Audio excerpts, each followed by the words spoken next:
किसी ने क्या खूब कहा है कि ये जमाना क्या कहेगा ये कभी मत सोचना, क्योंकि ये जमाना बड़ा अजीब है। ये अक्सर नाकामयाब लोगों पर तो हंसता है, जबकि कामयाब लोगों से हमेशा जलता है। जय श्री महाकाल में राजा अग्रवाल। एक बार की बात है, एक राजा साहब का दरबार लगा हुआ था। सर्दी का समय था तो दरबार भी महल के बाहर खुले में लगा हुआ था। वहां सभी लोग बैठे हुए थे, राजा साहब के दीवान, उनके मंत्री, पंडित, राजा साहब के परिवार के लोग, मतलब सभी जने वहां बैठे थे। तभी भीड़ में से एक आदमी निकल कर आता है, उनके दीवान से कहता है कि मुझे राजा साहब से मिलना है, मेरे पास 2 चीजें हैं, तो मुझे राजा साहब की परीक्षा लेनी है। अब ये बात राजा साहब तक पहुंचाई जाती है।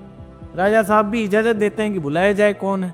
वो आदमी राजा साहब के पास आता है। राजा साहब बोलते हैं कि बताओ क्या बात है। वो आदमी कहता है कि मेरे पास 2 चीजें, दोनों एक जैसी है, आकार में बराबर है, रंग रूप में एकदम सेम है, लेकिन उसमें से एक असली हीरा है और एक नकली हीरा है। तो आपको ये बताना है कि इसमें कौन सा असली और कौन सा नकली है। मैं बहुत से राज्यों से होकर आया हूं और सारे राजाओं को मैंने ये चीज बताई, लेकिन कोई भी नहीं बता पाया।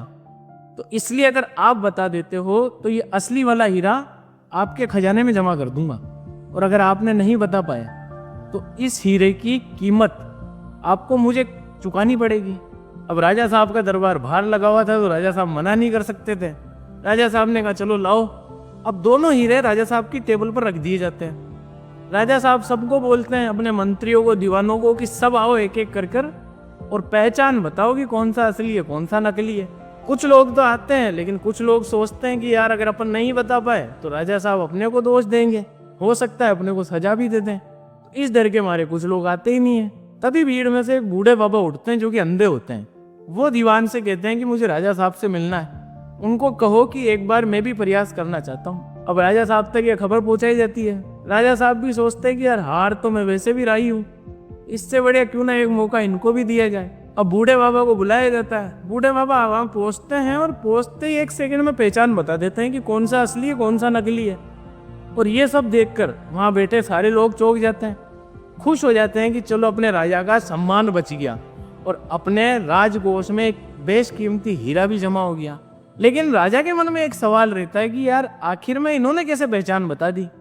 तो राजा साहब उन बूढ़े बाबा से पूछ लेते हैं, यार बाबा आपने कैसे पहचाना। तो बूढ़े बाबा कहते हैं कि बड़ा सिंपल था, अपन बाहर बैठे हैं, गर्मी में धूप आ रही है, तो जो गर्म हो गया वो तो कांच था और जो ठंडा रहा वो हीरा है।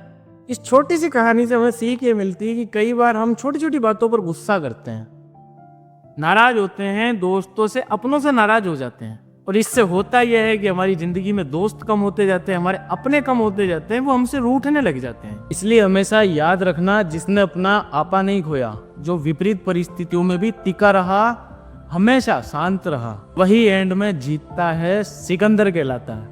और राजा अग्रवाल आपसे हमेशा यही कहेगा कि जिंदगी के दबाव में आना बंद कर दो और अब बस बहुत हुआ, उठो, लड़ो, जीत कर दिखाओ, दुनिया सिर झुकाएगी।